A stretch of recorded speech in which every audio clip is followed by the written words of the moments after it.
Winter on the frontier did not arrive politely. It did not announce itself with a light snow or a gentle warning. It took what it wanted when it wanted, and it rarely gave anything back. On the high plains near the Rocky Mountain foothills, early winter could turn deadly overnight. One day you could mend a fence in shirt sleeves. The next, the wind would come down out of the northwest like a blade. Temperatures dropped fast. Snow didn't fall straight down, it moved sideways, driven hard enough to sting skin and blind men who thought they knew the land. Most settlers believed cold was the enemy. They were wrong. Cold by itself is survivable. Wind is what kills. Wind strips heat from bodies, animals, and buildings faster than fire can replace it. On the open plains, there was nowhere to hide from it. Wooden barns stood tall and proud against the horizon. They looked solid, they looked permanent, but they were hollow boxes filled with moving air. Every crack, every warped board, every knothole became a doorway for the wind. Livestock burned energy just trying to stay warm. When the cold held for days, animals weakened, stopped eating, and died standing up. People blamed bad luck. They blamed weak stock. They blamed the severity of the winter. Few blamed the buildings themselves. But one man did. He watched the wind tear heat out of structures that had cost months of labor. He watched animals suffer inside shelters that were supposed to protect them, and he reached a conclusion that sounded wrong to everyone else. If the wind was the killer, then the answer wasn't thicker walls. It wasn't more firewood. It wasn't fighting winter head-on. The answer was getting out of its reach.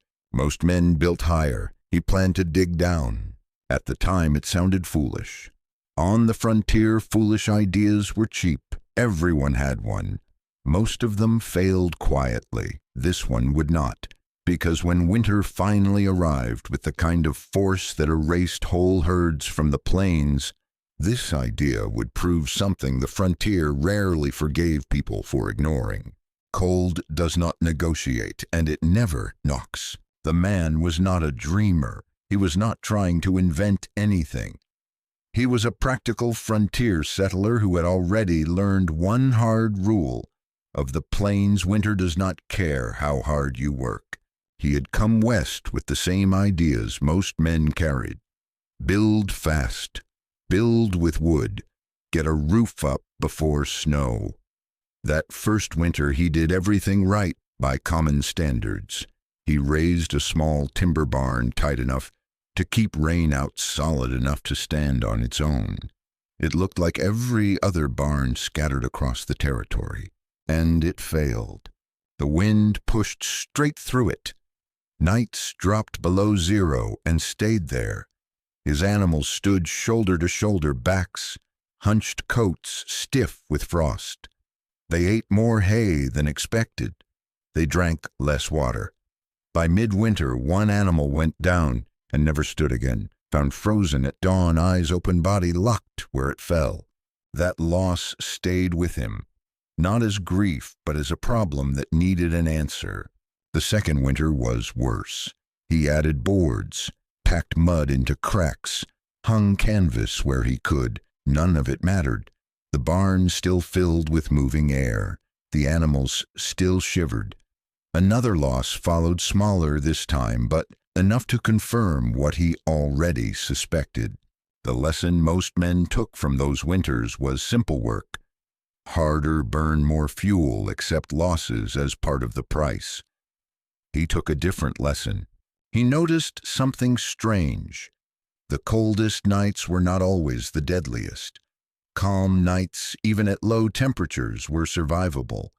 But when the wind came, animals suffered fast. Heat vanished. Shelter stopped meaning anything. He thought about root cellars, about how potatoes survived winter without fire, about how snow melted slower near the ground, about how caves stayed cool in summer and warm in winter. By the third spring, he stopped talking about barns altogether. Instead, he picked up a shovel, not because he wanted to be clever, because losing animals was more expensive than looking foolish. Most frontier barns failed for the same reason, and it had nothing to do with craftsmanship. They failed because they were built for the wrong land. Settlers brought Eastern building habits west. In Ohio, Pennsylvania, or upstate New York, a wooden barn worked well enough. Trees were plentiful. Winters were cold but predictable. Wind was broken by forests and hills. A framed structure made sense there. The plains were different. Out on open ground, there was nothing to slow the air. Wind traveled for miles without obstruction, gaining strength as it went. When it hit a wooden barn, it didn't stop. It pushed through every joint and seam. Wood walls did not block cold. They only slowed rain. Air has almost no thermal weight, changes temperature quickly. When wind moves, it carries heat away just as fast.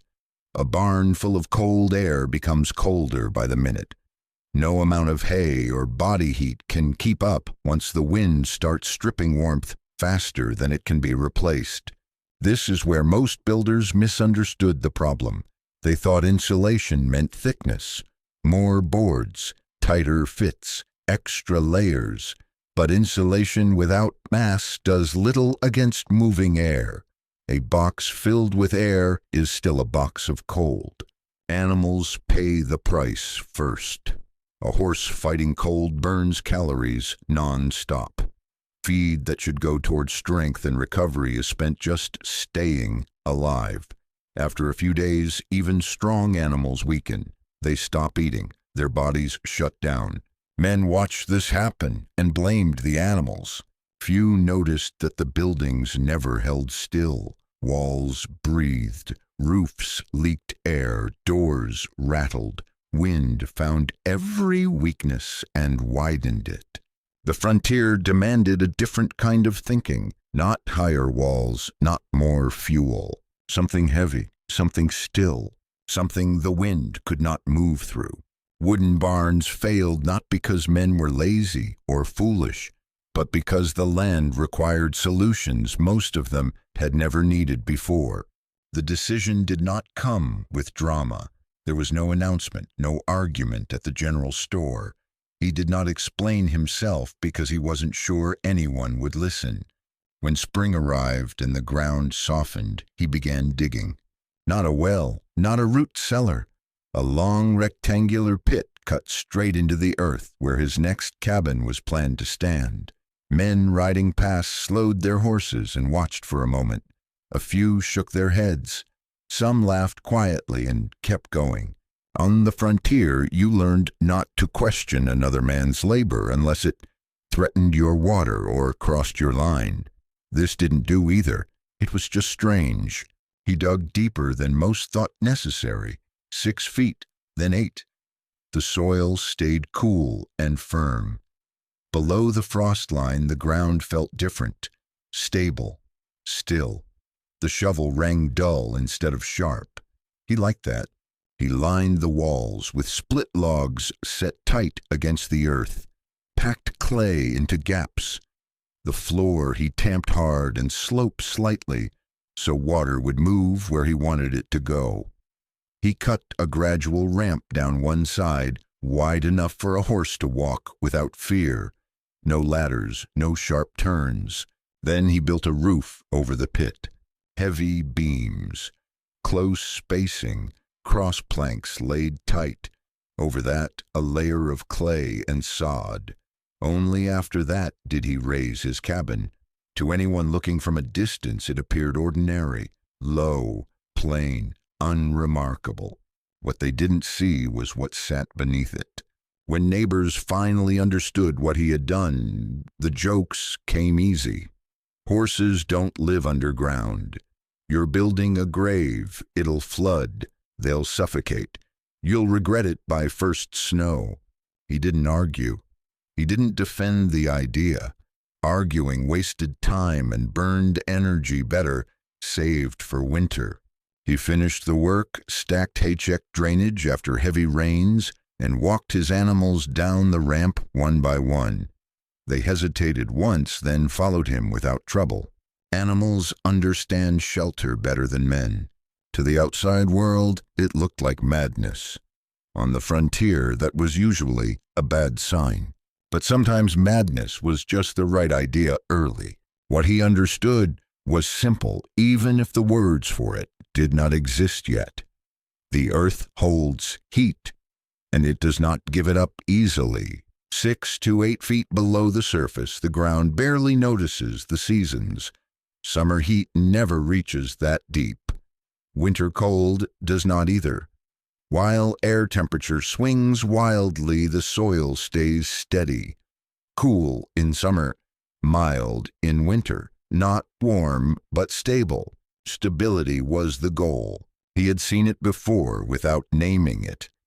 In root cellars where potatoes stayed firm when everything above froze. In shallow caves where snow melted slower. In low dugouts used briefly by trappers waiting out storms. The earth did not fight the weather. It ignored it. That quality mattered more than fire. Soil has weight. It absorbs heat slowly and releases it slowly. Wind cannot strip warmth from it the way it does from wood and air. Once the ground cools in autumn, it holds that temperature through winter like a flywheel holding momentum. Inside his underground shelter there was no wind, no drafts, no constant exchange of warm air for cold. The space stayed still. The animal's body heat stayed in the room instead of being pulled away. Even a few degrees made a difference when nothing was moving. Moisture was the concern everyone raised. Moisture meant ice. Ice meant death. But moisture only kills when it stays trapped and freezes. He planned for water to move. The floor sloped. The walls shed dampness into the soil. Drainage mattered more than dryness. Ventilation mattered too, not large openings, small ones, controlled ones. Just enough air to replace what animals used, never enough to create a draft. Air should drift, not rush. Above all, the earth itself did most of the work. It blocked the wind completely.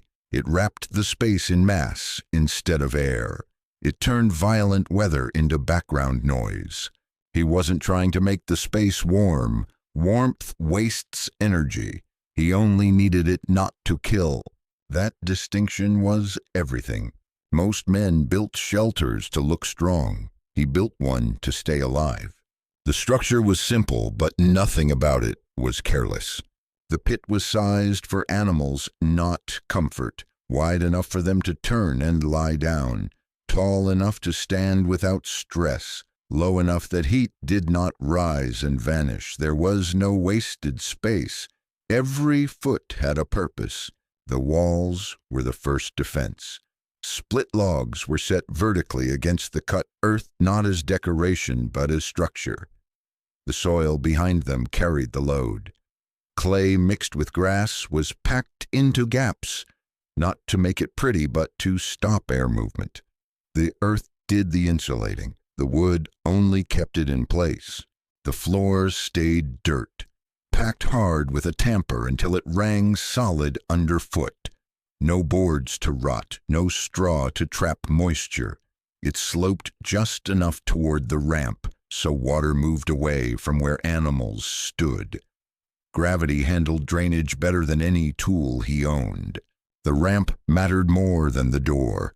It descended gently wide and steady with low earth walls on each side so animals wouldn't panic or slip. A steep drop would have turned winter chores into a risk. This one could be cleared with a shovel in minutes, even after heavy snow. Ventilation was deliberate and restrained. 2 narrow shafts ran upward through the roof into the cabin above. Each could be opened or closed with a simple wooden slide. When animals were inside, he cracked them just enough to refresh the air. No draft, no rush, just slow exchange. The roof carried everything.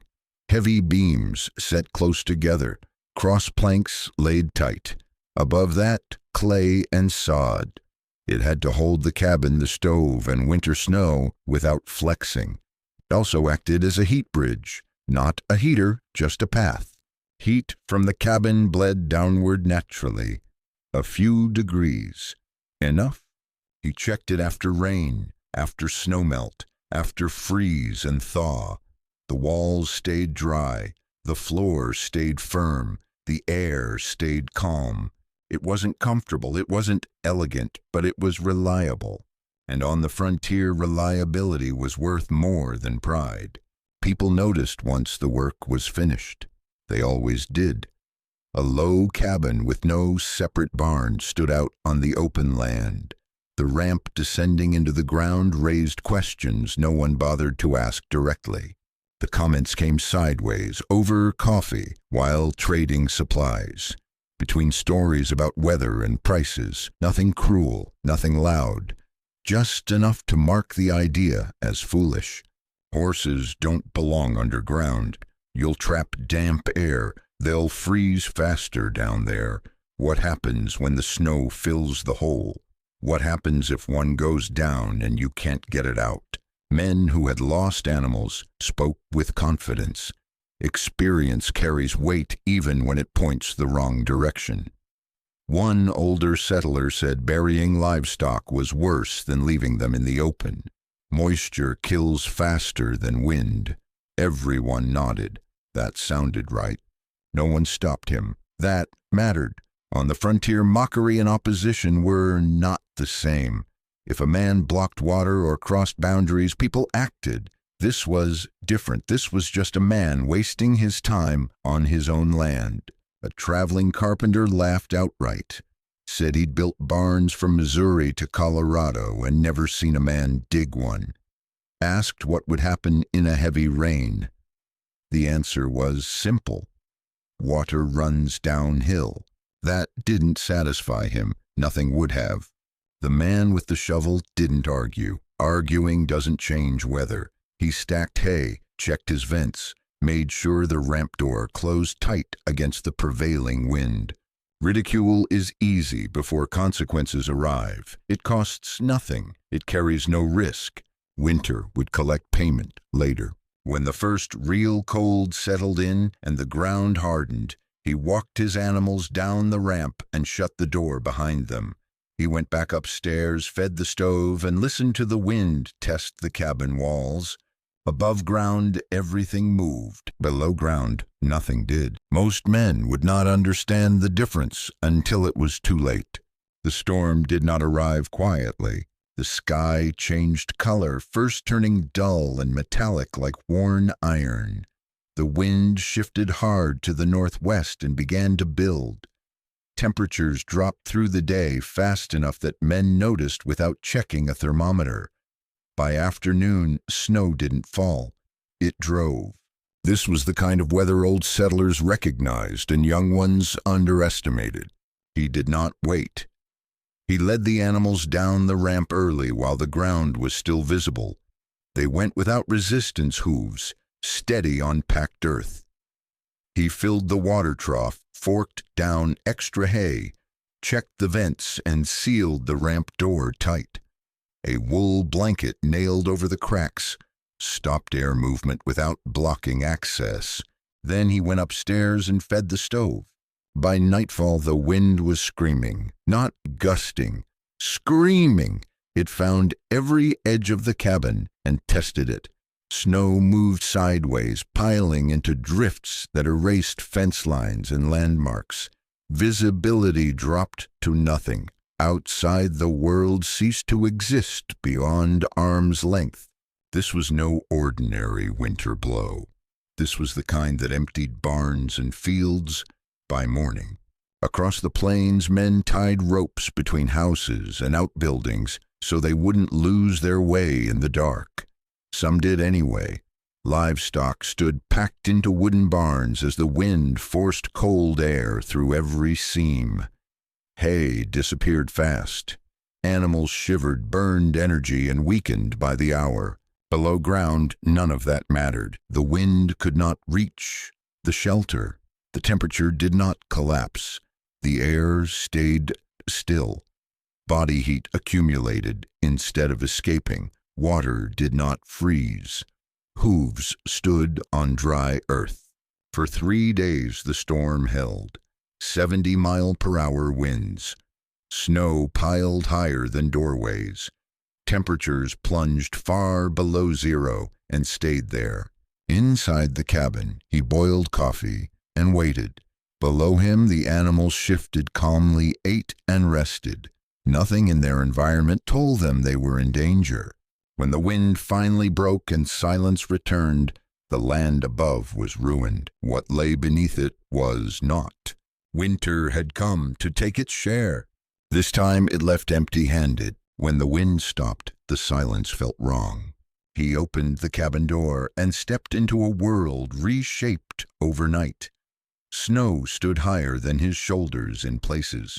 Drifts swallowed fence posts. The horizon was a flat, blinding white under a sky so clear it hurt to look at. Sound carried too far. Every movement felt exposed. He worked the shovel for hours, cutting a path where the ramp should be. The snow was dense, packed hard by days of wind. When he finally reached the door, he cleared it carefully and pulled the bar free. Warm air did not rush out. That was the first sign it had worked. He opened the door and stood aside. One by one, the animals walked up the ramp into daylight. They blinked against the brightness, breath steaming coats, thick and dry. No ribs showing, no shaking, no panic. They looked like animals that had spent the storm waiting, not surviving. Across the plains, that was not the case. By midday, riders began moving between homesteads. Men checked who was alive, who needed help, who had animals left. Losses stacked up fast. Horses frozen where they stood. Cattle drifted into lean-tos that collapsed under snow. Entire herds gone in a single night. One neighbor arrived late that afternoon. He had lost 2 animals and came expecting to help dig out bodies. Instead, he found living stock moving through deep snow. He didn't say much, just stared. He followed the man down the ramp, slow and careful. Inside, the air was cold, but not biting. The walls were dry. The floor was firm. There was no ice on the beams, no smell of rot or death. Water in the trough was still liquid. He stood there longer than necessary, doing the math without words. Outside, the temperature had fallen far below anything animals could endure for days. Inside, it had stayed above freezing, without fire, without fuel, without effort. The difference wasn't luck. It was design. By evening, word had begun to move. Not fast, not loudly, just enough. The storm had passed. Winter had made its judgment, and one man's foolish idea had survived it. He did not invite anyone to see it. People came on their own. In the days after the storm, men rode out to check losses and take stock of what remained. Some came out of necessity. Others came out of curiosity. They arrived with the same questions and the same doubts, but they left quieter than they arrived. They walked down the ramp. They touched the walls. They watched their breath and noted how slowly it fogged. They noticed the absence of ice, the lack of smell, the way sound seemed to settle instead of echo. No one argued down there. Back above ground, questions came in practical form. How deep did you dig? How wide is the ramp? How do you keep water from pooling? How do you move manure? He answered plainly. No speeches, no lessons, just facts. A carpenter insisted it was dangerous, said animals would suffocate without open air. He showed the vents and explained how they were opened and closed. Air moved. It just didn't rush. Another man worried about spring floods. He walked him to the drainage cut and showed where water went. Gravity does not lie. That spring, the sound of shovels carried farther than it had the year before. One neighbor dug a smaller version only 6 feet deep. Another built into a hillside. Someone else combined a root cellar and livestock shelter under the same roof. None of them copied it exactly. They didn't need to. What mattered was the principle. By the next winter, the idea no longer sounded strange. It sounded expensive to ignore. People who had lost animals before did not argue anymore. They measured. They dug. They planned. No government office recommended it. No expert approved it. It spread the only way frontier solutions ever spread. Someone survived when others didn't. That was proof enough. By the time the next hard winter arrived, the land held more than one shelter the wind could not reach, and the laughter that once followed the idea had already been buried under snow. Nothing about the idea was truly new. The mistake settlers made was believing that anything unfamiliar must be untested. Long before wooden barns dotted the plains, people had already learned how to live where winter was unforgiving. Indigenous tribes across the region built into the earth for a reason. Earth lodges, pit houses, and semi-buried winter camps stayed stable when the weather turned violent. Thick soil walls blocked wind. Low profiles avoided exposure. Fire was used sparingly, not constantly. Mountain men knew it too, even if they never wrote it down. Trappers rode out storms in shallow dugouts and banked camps. They didn't build tall structures in open country unless they had no choice. Height invited wind. Depth avoided it. Most settlers ignored these lessons. They trusted the methods they brought from back east. Frame buildings, vertical walls, air-filled spaces. It worked where trees were dense and wind was broken. It failed where land lay open for miles. What looked like invention was really rediscovery. The difference was application. This shelter wasn't a temporary camp or a winter lodge. It was a working structure built for animals that could not explain discomfort or adapt on their own. The design respected that limitation. It also respected the land. Instead of trying to overpower winter with fuel, it stepped aside and let mass do the work. Soil, not fire, carried the load. That is how practical knowledge survives. Not through books or lectures, but through repetition, through watching what lasts. The frontier had little patience for theory. Results mattered. Survival mattered. Once people saw animals walk out of storms alive while others froze, arguments stopped. No one cared who thought of it first. They cared that it worked. What had been mocked as foolish slowly returned to its proper place. As common sense, the land has not changed. The physics have not changed. Only the way people think about building has. Modern terms exist now for what that man did with a shovel and patience. Passive heating, earth sheltering, thermal mass. But the ideas are the same. Use weight instead of fuel. Use stillness instead of force. Today, energy is expensive. Fuel prices rise.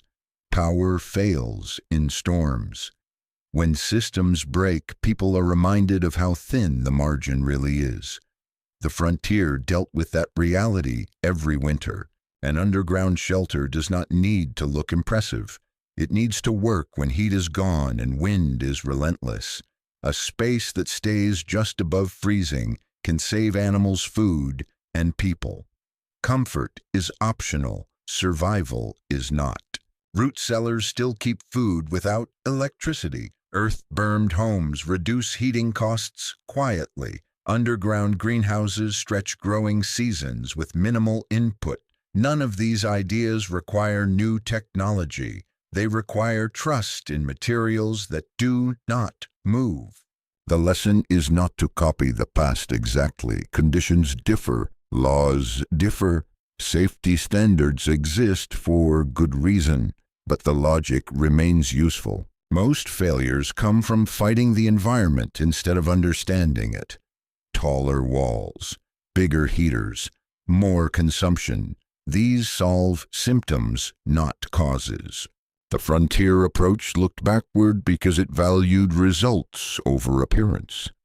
It asked one question: what happens when everything else fails? That question matters now as much as it did then. When weather becomes unpredictable and systems grow complex, simple designs become valuable again. Not because they are old, but because they are honest. The man who dug did not care about being remembered. He cared about keeping what he owned alive. That priority has not gone out of date. The frontier did not reward comfort, it rewarded judgment. You could work harder than anyone around you and still lose everything in a single night. You could spend money on lumber-build tall, tight structures and watch them fail when the wind decided to test them. Winter did not care about effort. It only responded to design. The mistake most men made was trying to dominate the land.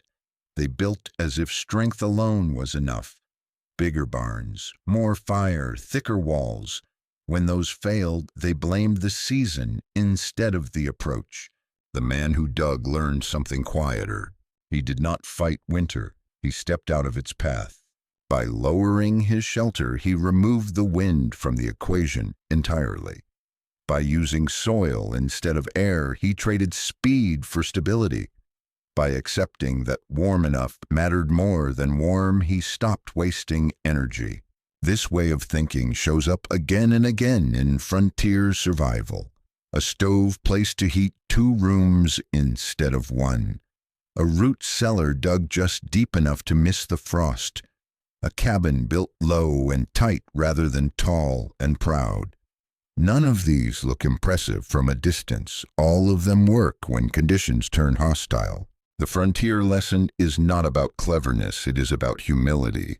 The land always has the advantage. Weather always wins eventually.